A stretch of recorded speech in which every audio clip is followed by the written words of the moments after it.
Welcome back. ಇವತ್ತು ನನ್ನ video ನೋಡ್ತಿರೋ ಎಲ್ಲರಿಗೂ ನಮಸ್ತೆ. ಸೊ ನಾನು ಇವತ್ತಿನ ವಿಡಿಯೋದಲ್ಲಿ ಚಟ್ಲಿ ಬಿರಿಯಾನಿ ಹೇಗೆ ಮಾಡೋದಂತ ಹೇಳಿ ಈ ವಿಡಿಯೋದಲ್ಲಿ ನೋಡುವ. ಅದಕ್ಕೆ ಬೇಕಾಗಿರೋ ಇಂಗ್ರೀಡಿಯೆಂಟ್ಸ್ ಏನಲ್ಲ ಅಂತ ಹೇಳಿ ನೋಡುವ. ನಾನಿಲ್ಲಿ 2 ಕಪ್ಪಷ್ಟು ಬಾಸ್ಮತಿ ರೈಸ್ ಇದೆಯಲ್ಲ ಅದನ್ನು ಚೆಂದ ತೊಳೆದು ಒಂದು ಅರ್ಧ ಗಂಟೆ ತನಕ ನಾನಿಲ್ಲಿ ನೆನೆಸಿಡ್ತೀನಿ. ಅದು ನೆನೆ ತನಕ ನೆಕ್ಸ್ಟ್ ಚಟ್ಲಿಯನ್ನು ಕ್ಲೀನ್ ಮಾಡುವ. ನೋಡಿ, ಈ ಥರ ಕಪ್ಪು ದಾರ ಟೈಪ್ ಇರುತ್ತಲ್ಲ ನರ, ಅದನ್ನೆಲ್ಲ ತೆಗೆದು ಚಟ್ಲಿ ಚೆಂದ ಉಪ್ಪು ಮತ್ತು ಅರಿಶಿನ ಹಾಕಿ ತೊಳೆದು ಮ್ಯಾರಿನೇಟ್ ಮಾಡುವ. ಅದಕ್ಕೆ 1 ಸ್ಪೂನಷ್ಟು ಅರಿಶಿನ, 2 ಸ್ಪೂನಷ್ಟು ಕಾಶ್ಮೀರಿ ರೆಡ್ ಚಿಲ್ಲಿ ಪೌಡರ್, ರುಚಿಗೆ ತಕ್ಕಷ್ಟು ಉಪ್ಪು, ಹಾಗೆ 1 ಸ್ಪೂನ್ ಜಿಂಜರ್ ಗಾರ್ಲಿಕ್ ಪೇಸ್ಟು ಮತ್ತು 2 ಸ್ಪೂನಷ್ಟು ವಿನೆಗರ್. ಇಲ್ಲಿ ವಿನೆಗರ್ ಸ್ಕಿಪ್ ಆಗಿದೆ. ಇದನ್ನೆಲ್ಲ ಹಾಕಿ ಮ್ಯಾರಿನೇಟ್ ಮಾಡಿ ನಾನು ಇಲ್ಲಿ ಒಂದು ಅರ್ಧ ಗಂಟೆ ತನಕ ಮ್ಯಾರಿನೇಟ್ ಮಾಡಲಿಕ್ಕೆ ಇಡ್ತೀನಿ.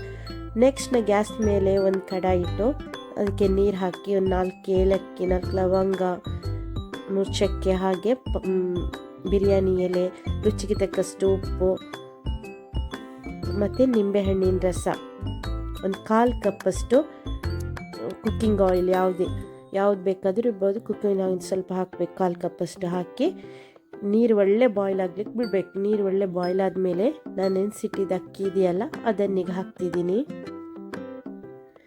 ನೆಕ್ಸ್ಟ್ ಇಲ್ಲಿ ರೈಸ್ ರೆಡಿ ಆಗೋ ತನಕ ಗ್ಯಾಸ್ ಮೇಲೆ ಒಂದು ಕಡಾಯಿ ಇಟ್ಟು ಸ್ವಲ್ಪ ಎಣ್ಣೆ ಹಾಕಿ ನಾನು ಕಟ್ ಮಾಡಿದ ನೀರುಳ್ಳಿಯನ್ನು ಬಿರಸ್ತಾ ಬ್ರೌನ್ ಕಲರ್ ಬರೋ ತನಕ ಬಿಡಬೇಕು. ಬಿರಸ್ತಾ ಬ್ರೌನ್ ಕಲರ್ ಬಂದಮೇಲೆ ನೆಕ್ಸ್ಟ್ ಇದನ್ನು ಒಂದು ಪ್ಲೇಟಿಗೆ ಹಾಕಿ ಸೈಡಲ್ಲಿ ಇಡ್ತೀನಿ. ನೆಕ್ಸ್ಟ್ ಇಲ್ಲಿ ನಾನು ಗ್ಯಾಸ್ ಮೇಲೆ ಒಂದು ಕಡಾಯಿ ಇಟ್ಟು ಚಟ್ಲಿ ಮಸಾಲೆ ಹೇಗೆ ಮಾಡೋದಂತ ಹೇಳಿ ನೋಡುವ. ಸ್ವಲ್ಪ ಎಣ್ಣೆ ಹಾಕಿ, ಸ್ವಲ್ಪ ಪುದೀನ, ಹಾಗೆ ಕಟ್ ಮಾಡಿಟ್ಟಿರೋ ಒಂದು 5 ನೀರುಳ್ಳಿ, 4 ಹಸಿಮೆಣಸು ಹಾಕಿ ಸ್ವಲ್ಪ ಉಪ್ಪು ಹಾಕಿ ಮಸಾಲೆ ಆಗ್ಲಿಕ್ಕೆ ಬಿಡಬೇಕು. ಆಮೇಲೆ ಸ್ವಲ್ಪ ಮಸಾಲೆ ಆದಮೇಲೆ ಟೊಮೆಟೊನ ಹಾಕ್ತಿದ್ದೀನಿ. ಈಗ ನೋಡಿ, ಒಳ್ಳೆ ಮಸಾಲೆ ಆಗಲಿಕ್ಕೆ ಬಿಡಬೇಕು. ನಾನೀಗ ಲಿಡ್ ಕ್ಲೋಸ್ ಮಾಡಿ ಸ್ವಲ್ಪ ನೀರು ಹಾಕ್ತಿದ್ದೀನಿ. ನೀರು ಹಾಕಿ ಎಲ್ಲವನ್ನು ಮಿಕ್ಸ್ ಮಾಡಿ ಇದನ್ನು ಚಂದ ಮಸಾಲೆ ಆಗಲಿಕ್ಕೆ ಬಿಡುವ. ನೆಕ್ಸ್ಟ್ ಇದಕ್ಕೆ ಬೇಕಾಗಿರೋ ಮಸಾಲೆ ಪೌಡರೆಲ್ಲ ಹಾಕುವ. 1 spoon ginger garlic paste, 1 spoon garam masala, 1 spoon ಅರಿಶಿನ ಪುಡಿ, ಹಾಗೆ 1 ಸ್ಪೂನ್ ಕೊರಿಯಾಂಡರ್ ಪೌಡರ್, ಆಮೇಲೆ 2 ಸ್ಪೂನಷ್ಟು ಕಾಶ್ಮೀರಿ ರೆಡ್ ಚಿಲ್ಲಿ ಪೌಡರ್. ಖಾರಕ್ಕೆ ಎಷ್ಟು ಬೇಕೋ ಅಷ್ಟು ರೆಡ್ ಚಿಲ್ಲಿಯನ್ನು ಹಾಕ್ಬೋದು. ಸ್ವಲ್ಪ ನೀರು ಹಾಕಿ ಮಸಾಲೆ ಆಗ್ಲಿಕ್ಕೆ ಬಿಡ್ತಿದ್ದೀನಿ. ಅಲ್ಲಿ ಮಸಾಲೆ ಆಗೋ ತನಕ ನೆಕ್ಸ್ಟ್ ಒಂದು ಗ್ಯಾಸ್ ಮೇಲೆ ಒಂದು ಪ್ಯಾನ್ ಇಟ್ಟು ಸ್ವಲ್ಪ ಎಣ್ಣೆ ಹಾಕಿ ಈಗ ನಾನು ಮ್ಯಾರಿನೇಟ್ ಮಾಡಿಟ್ಟಿರೋ ಚಟ್ಲಿ ಇದೆಯಲ್ಲ ಅದನ್ನು ಫ್ರೈ ಮಾಡ್ತಿದ್ದೀನಿ. ನೋಡಿ, ಒಂದು ಸೈಡ್ ಫ್ರೈ ಆದಮೇಲೆ ಹೀಗೆ ಟರ್ನ್ ಮಾಡಬೇಕು. ಅದೇ ಥರ ನಾನಿಲ್ಲಿ 2 ಸ್ಟೆಪ್ ಮಾಡಿ ಫ್ರೈ ಮಾಡಿ ಆದಮೇಲೆ ನೆಕ್ಸ್ಟ್ ನಾನು ಇದನ್ನು ಒಂದು ಬೌಲಿಗೆ ಹಾಕ್ತಿದ್ದೀನಿ. ಇದೆಲ್ಲ ರೆಡಿ ಆದಮೇಲೆ ಇವಾಗ ನಾನು ಮಸಾಲೆಗೆ ಮಿಕ್ಸ್ ಮಾಡ್ತಿದ್ದೇನೆ. ಚಟ್ಲಿಯನ್ನು ನಾನು ಒಂದು ಮಸಾಲೆಗೆ ಮಿಕ್ಸ್ ಮಾಡಿ ಮಸಾಲೆನ ಚೆಂದ ಲೋ ಫ್ಲೇಮಲ್ಲಿ ಇಟ್ಟು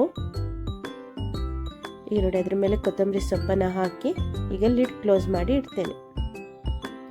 ನೆಕ್ಸ್ಟು ಅನ್ನ ಎಲ್ಲ ರೆಡಿ ಆಯಿತು. ಈಗ ಬಿರಿಯಾನಿಗೆ ದಮ್ ಕೊಡಲಿಕ್ಕೆ ಸೆಟ್ ಮಾಡುವ. ನಾನು ಇಲ್ಲಿ ಬಿರಿಯಾನಿ ಪಾಟ್ ತಗೊಂಡು ಅದಕ್ಕೆ ನೋಡಿ ಅನ್ನ ಹಾಕಿ ಆಮೇಲೆ ಸ್ವಲ್ಪ ಕಲರ್ ಹಾಕಿ ಬಿರಸ್ತಾ ಮಾಡಿದ ಎಣ್ಣೆ ಇದೆಯಲ್ಲ ಅದನ್ನು ಹೀಗೆ ಹಾಕ್ತಿದ್ದೀನಿ ನೋಡಿ. ಹಾಗೆ ಬಿರಸ್ತಾ ಆನಿಯನ್ ಇದೆಯಲ್ಲ ಅದು ಈಗ ಹಾಕ್ತಿದ್ದೀನಿ.